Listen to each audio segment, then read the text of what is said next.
Welcome back to the yard where faith and sports collide.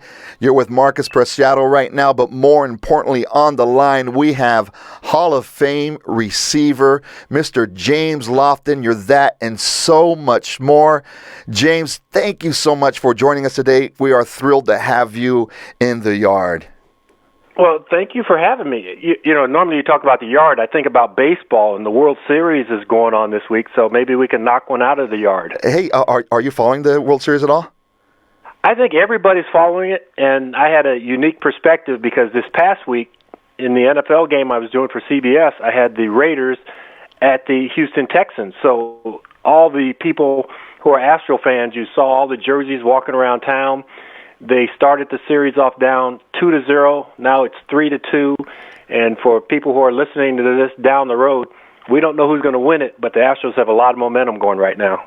Yeah, it was interesting to see them start 0-2, and they kind of woke up, it seemed, and now they're playing well. What do you think about every away team winning in this series? We said they have the Chargers effect, where they have home field disadvantage in this.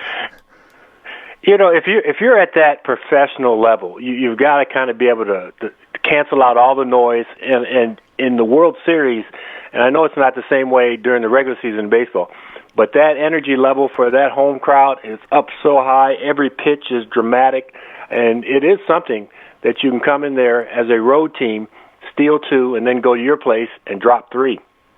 Yeah, it's crazy. You know, I was chatting with former Padres all-star reliever Heath Bell today, as a matter of fact. We were working on something together, and we were talking about this, and he was just talking about it really doesn't matter that much in baseball because most of those baseball players, James, are able to cancel everything out in their mind and just focus on each play-by-play. In the venue, he says, doesn't matter too much in baseball, but it's proven to be right now. But let's get into a little bit of football.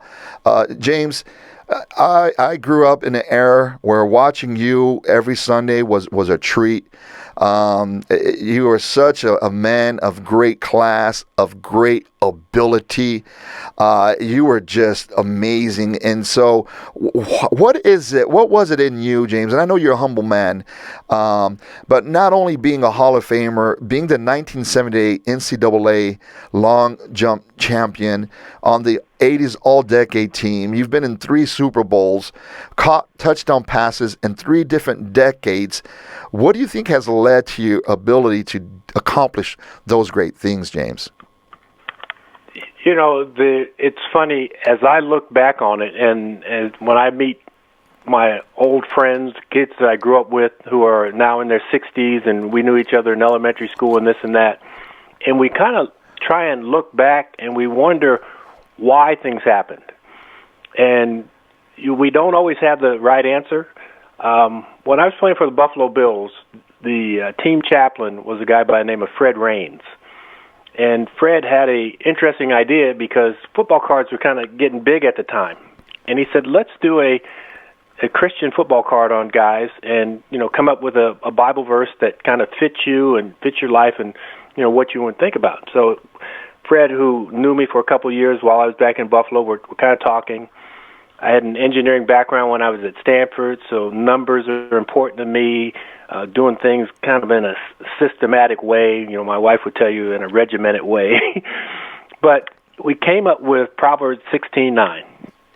The mind of a man plans his way, but the Lord directs his steps. You know, we do acquire a lot of knowledge, and sometimes we forget that knowledge is really a gift from God. Wow. But we take all of it, and if you are still based in the Word, you're going to make kind of the right decisions most of the time, not all the time. Yeah. But you're going to make them most of the time. And, you know, I just think it's a function of, you know, you don't have to wear your faith on your sleeve, but you better have it in your heart. Wow. That's what I'm talking about right there, James. Pastor James Lofton, ladies and gentlemen. I don't know what you come to do, but I come to praise the name. Can I get an amen? Yes. That's from my favorite movie. That sounded like it was from an old Eddie Murphy movie. Yeah, that's from Coming to America, man. Sorry I had to throw that at you, but, man, you were breaking it down right there. At what point in your life did faith become the most important thing to you, James? Well, I grew up in what was a reverse single-parent family. My dad ended up with all 4 kids when I was going into the 3rd grade, and older brothers and sisters were going into like 10th, 9th, and 8th grade. And we went to church.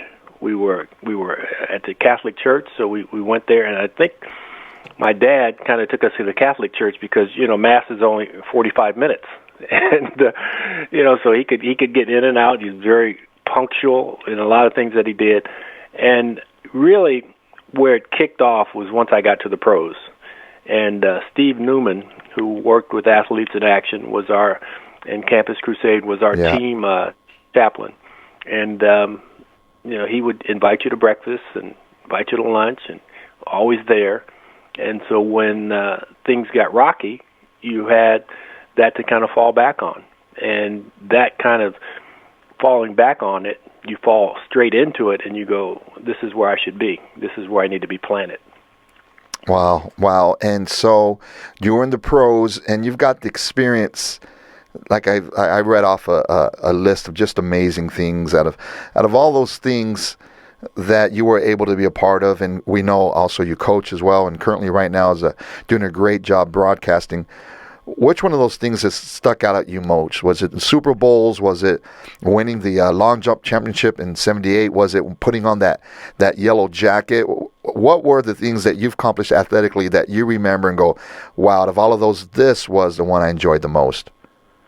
When you phrase it like that as a multiple choice question, I kind of go down to D, all of the above. Yeah, sure. Because it's the moments that are trickled in there, and whether it's the moments in my athletic career, the moments in my marriage. When I first met my wife, I remember asking her to dance at a New Year's Eve party, and at some point you go back and you go, I got to ask her for her phone number. Then I hope I write it down correctly. And then you're so excited about calling for the first time. So those moments are great. The birth of your children. And then when you get to the really, really good stage in life when you get grandkids. I had somebody tell me when I first became a grandparent, they gave me this line. If I had known they were this much fun, I'd have had them first. Yeah. And so my oldest grandson is now 6. His dad played at Stanford, and he's playing flag football, and he had 2 touchdowns in the last game. So I'm down in Houston getting ready for the Raiders and the Texans game, and I'm in a production meeting with John Gruden, and I'm showing John Gruden my grandson running a touchdown in flag football. So it's about, I guess, really just enjoying where you are in life, and you can look back on your accomplishments. And they're great. They're a lot of fun, but they're no better than watching your kids do something or your grandkids do something. Now, did you turn into a different person, James, when you became a grandpa? My dad was a Green Beret, Special Forces, Mexican with a big mustache. Not only did I not talk back to him, I didn't talk back to his mustache, let alone to him. But I tell you what, when we had our kids, he turned into somebody that I never knew. He turned into Mr. Happy. Turned into an old softy, didn't he? Yeah, I'm like, who is this guy? What'd you do with my pops? You know what it is?